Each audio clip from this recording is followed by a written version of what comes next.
All right, wrote this. I took a long time to put this together. UFL heading into headwinds for Friday night's Fox's matchup. Let's break this all down, what I've been talking about. So what I've been hearing and everything like that is in this article as best as I can describe it to you at this time. So as fans get excited about the UFL football returning for its second season, behind the scenes there is anxiety, uncertainty. Unlike the 2024 season where the league was born with the merger of the XFL and USFL, where there was a sense of endless possibilities with spring football finally heading in the right direction. We're going in the right direction. We merged together soon. We're ready to rock and roll. 2025, we're going to go hit the ground running in 2025 with a full year behind us. And I'm just telling you that is not the case. From UFL News Hub has been hearing from behind the scenes is that players, coaches, and staff, I'm not talking about coaching staff, I'm talking about people in the league, are not happy at all. Everybody is really frustrated. We had 2 head coaches leave out of 8, leave basically a week before the season. They did for different reasons. However, the foundation of why they left is the same, and I'll just leave it there at that. We're hearing from UFL News Hub sources that there could be more coaches on the way out as well. Yes, stay tuned for that. Like I said, no one's happy. And I've heard this since the beginning of the season starting, when they all started going to camp and everything like that. So that's the way things are standing, at least with the head coaching side. So we're going to break down why I'm saying headwinds going into the first game of the season this Friday, because this is going to be an interesting day. Friday. First, the labor dispute. So ESPN had an article today quoting NFL players on the state of contract negotiations with the league. Kaya Nakua, older brother of Los Angeles Rams receiver Puka Nakua, said the following. This is important. It's been tough negotiation with them and trying to figure out where the middle ground is, Nakua said. And I mean, we've been talking for months, and it just doesn't seem like they're budging towards the guys that are making this league happen, close quote. Let's break that all down. So what we've been hearing from sources is that the league, a.k.a. Fox Sports, and specifically UFL Executive Vice President of Football Operations, or did he get a raise or whatever, Daryl Johnston, have been approaching things with players as a take it or leave it mentality. That's what I've been hearing from sources. And remember, the NFLPA called out Fox Sports specifically in that press release. We talked about that earlier, supporting the players union.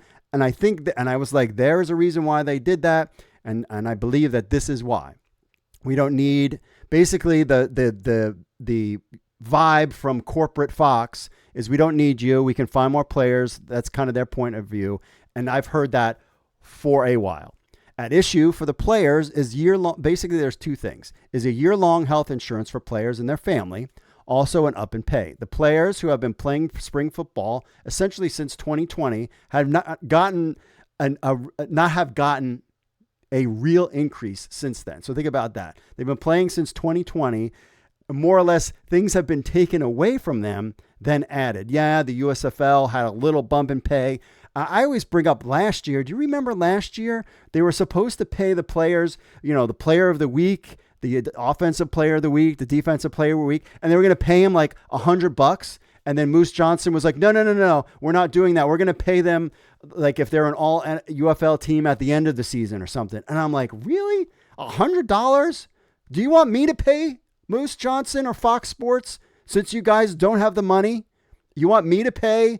I bet you we can get fans to pay. Maybe we should do that. A GoFundMe to pay the offensive and defensive and special teams players of the week. We all can chip in and pay them $100, but apparently you can't because you're spending your money on your blah, blah. I'm just going to go. I will continue. At issue is the fact that the United Football League is not owned by local businesses like the IFL or AF1. The league is owned by Fox Sports, ESPN, and Redbird Capital Partners. We will leave Dwayne, DJ, The Rock Johnson out of it since we're kind of not sure how much he owns the league, how involved he is in anymore. That's what we've been hearing.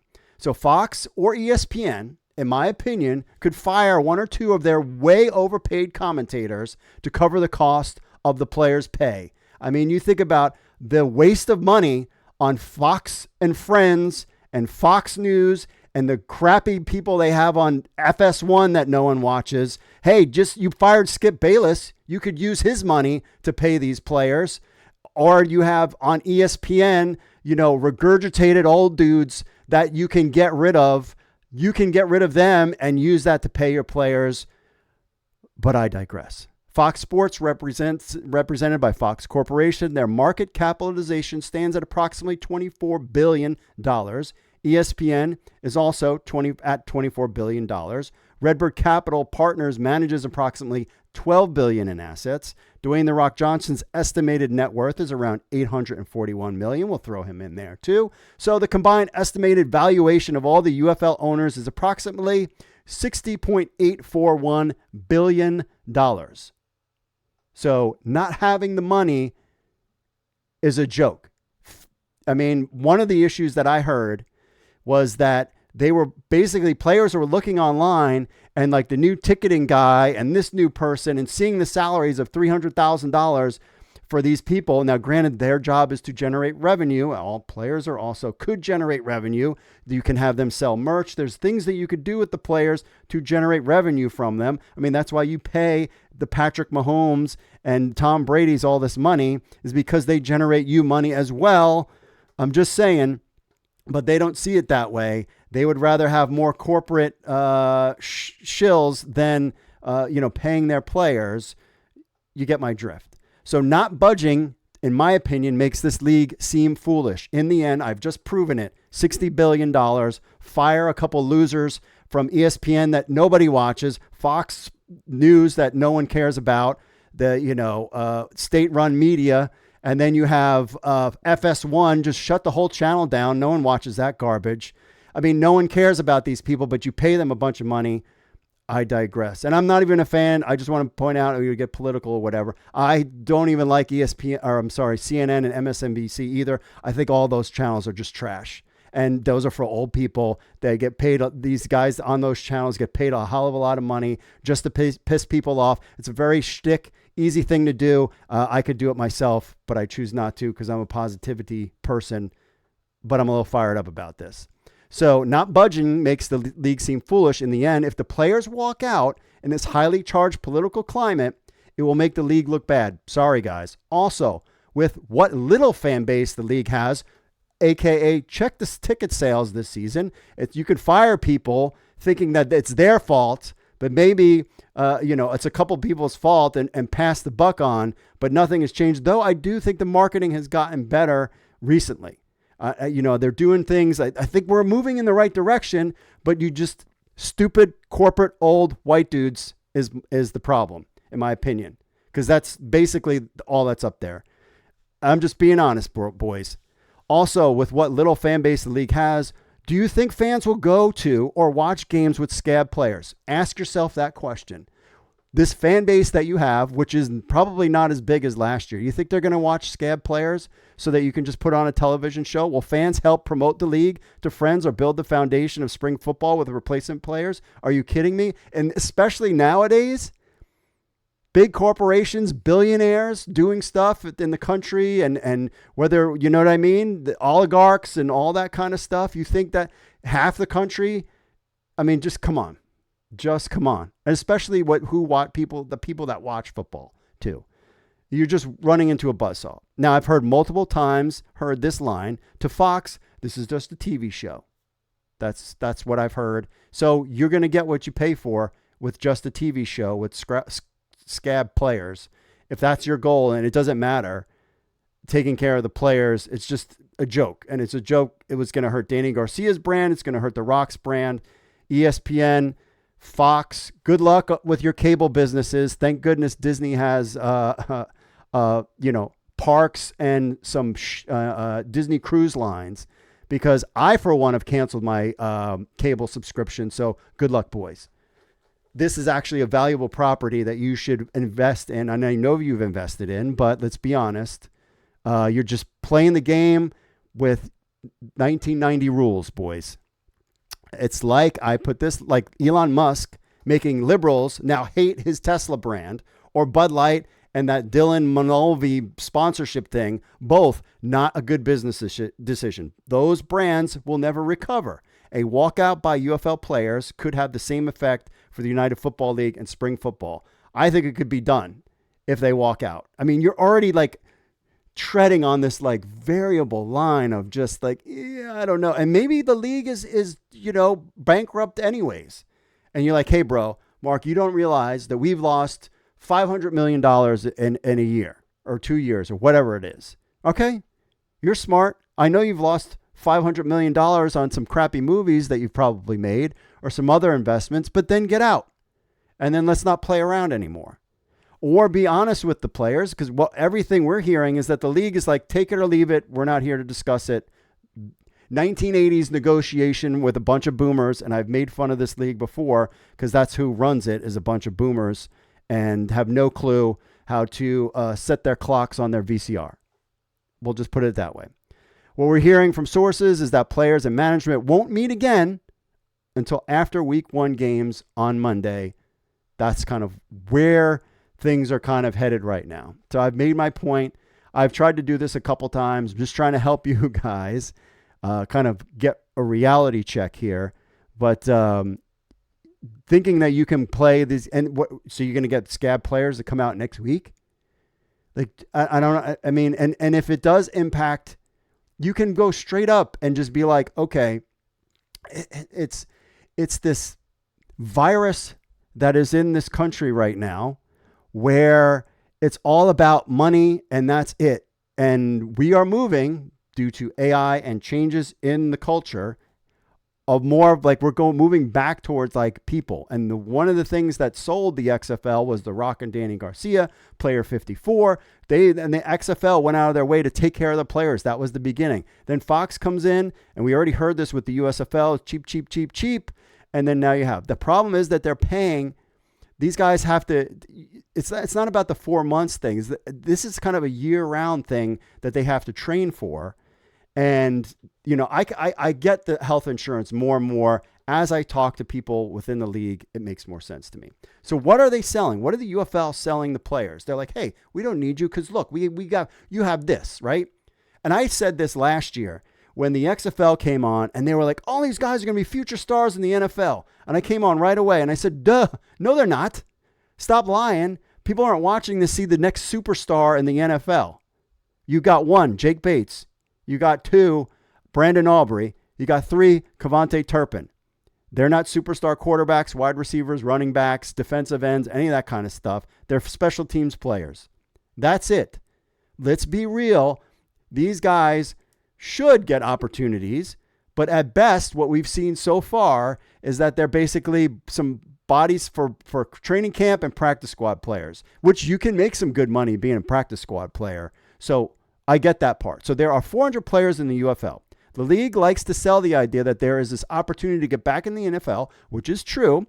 This is why management feels like they don't need to pay the players. Players can't get this game tape anywhere else, and it's only 4 months out of the year. These are accurate points of view, of course. However, the reality, we like to deal with numbers and facts. At best, 5%, that is 20 players, stay on NFL rosters for any period of time. The research that I was able to pull, it was actually 19 players are currently on NFL rosters. I could be wrong, but we're not talking the difference between 20 and 60. We're talking like 20 and maybe 25 or 19 or something like that. That's it.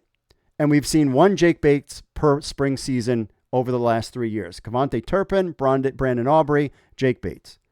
All special teams players.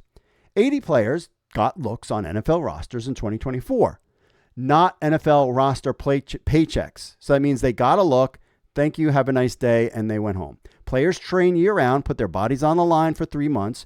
Just think about how many potential star football players looked at the UFL and said no thanks over the last several years due to pay and benefits. It's just not worth it. We heard that in XFL 2020. There was a lot of big-name guys from the CFL that were interested in playing in the XFL because it was kind of like comparable. And then they didn't, and then things have kind of changed and they've gotten worse. Again, with $60 billion combined, we shouldn't even be talking about this, boys. Come on. Don't buy your Porsche or, pay these finance guys to do whatever when you can just invest in a Vanguard fund and come on. Or sell an asset This could be super valuable. Think about an NFL, a football league, even if it's 10% of the NFL, if it has the possibility. You hear Jerry Cardinale say this could be the 5th biggest sports league in the country. The 5th biggest. Think about that. And this is what you're doing in year 2. Come on. And I always say this too. I like to say this when I'm dealing with corporate shills. I say those who penny pinch for corporations, and you can use this line. I've given you this line. You can use it. Don't worry about it. It ain't your money. The millionaires behind the scenes will be fine. It's not your money. I've dealt with that with all sorts of stuff on, when you're calling and you're talking to somebody on the phone. I'm like, this ain't your money. Why do you care? It's their money and they're rich and you're not. Do you care? And I also want to point out that I didn't put this in the article. Isn't it a conflict of interest for Moose Johnson to be negotiating with the players in the UFL when he gets a paycheck outside of this league from Fox? Why is he involved? It should be Russ Brandon only. Now, Russ Brandon gets a check from, Redbird Capital Partners, but I would assume that's because he's the CEO of the UFL. He's not getting another check from Fox behind the scenes, somebody who is sucking up to Fox because he don't want to lose his job that really gets him get paid. And I've been a good Moose Johnston person, and I have taken heed for that, even though I've heard otherwise. And I've met the guy, nice guy, met Russ Brandon, nice guy, all these nice guy. I don't understand. Help me understand. Come on the show. Any of you guys want to come on the show and tell your point of view? We'll do it. The 100,000 people that watch the show because you have this big fan base that you think you can just throw scabs in front of and no one will care. But okay. So I think that's a conflict of interest personally, because Fox Sports is the one that's, we can't do the ticket sale. We're not trying to give the raise. That's what it seems like it. I'm just saying. Tell me if I'm wrong. I have no problem coming up here and saying Mark was totally wrong. Doesn't know what he's talking about. He's an idiot. I have no problem doing that. I just want to get to the truth and the facts. That's all I care about. And the numbers. And speaking of numbers, the first Friday night UFL game on Fox has the St. Louis Battlehawks, the biggest franchise in the league. Not my DC Defenders. I can admit it. Taking Houston Roughnecks at 8 p.m. Should be a mid-level team. Was getting 20,000 in the past. Friday night games on Fox is the biggest get for the UFL this offseason. I said the best thing that they did all offseason is the Friday night games on Fox. I think that will be huge. I think it will be a big catalyst for the UFL going forward. But there's a problem. The first game of the season is going to be critical of how the casual fan will see the UFL going forward. If they're watching at all, they could get away with that because of basketball, whatever. But there are multiple problems going into this game, and the main one is ticket sales. So the Houston Roughnecks return to TD-ECU Stadium. Cool. Win. Their home game during their home during the XFL days. The team did pretty well at the location, and the XFL was like 20,000. However, based on estimates, as low as 800 to 1,000 tickets have been sold. I'm being nice by putting in there that with some estimates at 2,000 to 5,000. I'm hearing more of that 1,000. The league had a full year to sell this game.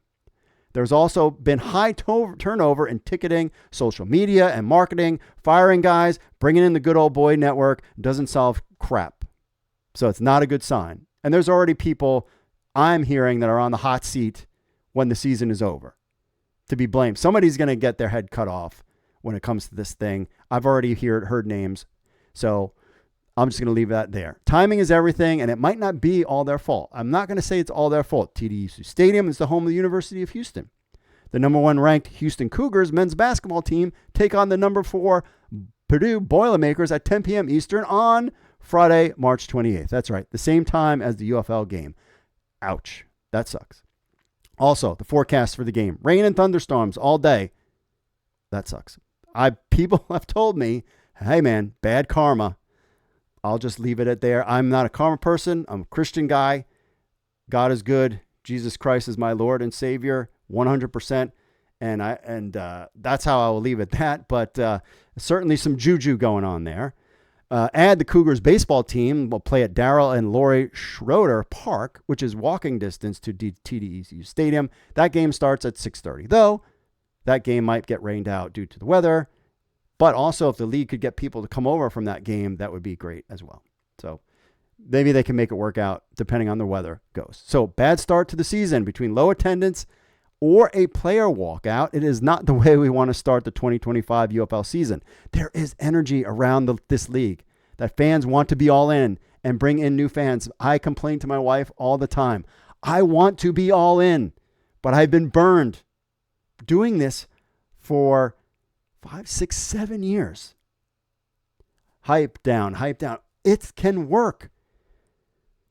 But I fear that Oliver Luck, just chatting in my brain in the background, was like, you can only do it with one person at the top with all the money and then one person to answer to.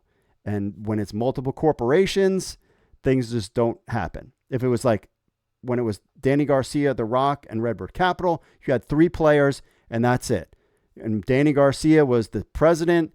She was in charge. Let's even say she wasn't. And it was just Redbird Capital, but it was like one Redbird Capital partner. Danny Garcia had to talk to Redbird Capital. They worked it out together, and that's it. Now you have ESPN. You have all these things. And now, which seemed like a good thing, now they can't take this package and go to Netflix or to other places and bid on this stuff so they could get $100 million, so they could say, hey, now we can pay our players $100,000 a year because we just got $100 million for this property.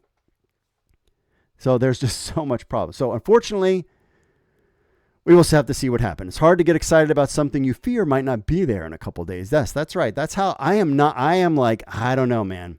I don't know. I mean, I could see the UFL just being like, you know what?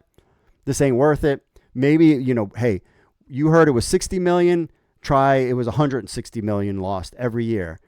Again, paying your players a little bit more doesn't seem like a lot. I've heard the number, even if it's $3 million to increase to have the players' health insurance or something like that. I mean, again, but if you're worth billions, so I don't know. I think spring football can live. It might not be this model anymore.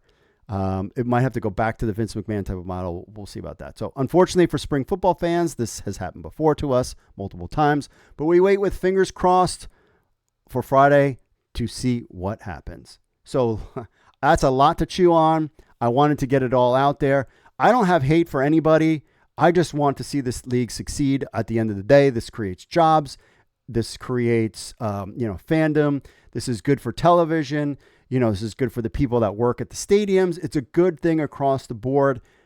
I just feel like maybe there's some bottlenecks and some old school thinking behind the scenes that are screwing stuff up. But I want this league to succeed. So do everybody listening to this show. Fans want this league to succeed. I think it can. But this labor thing, as much as it's like, oh, no, it's not going to be anything.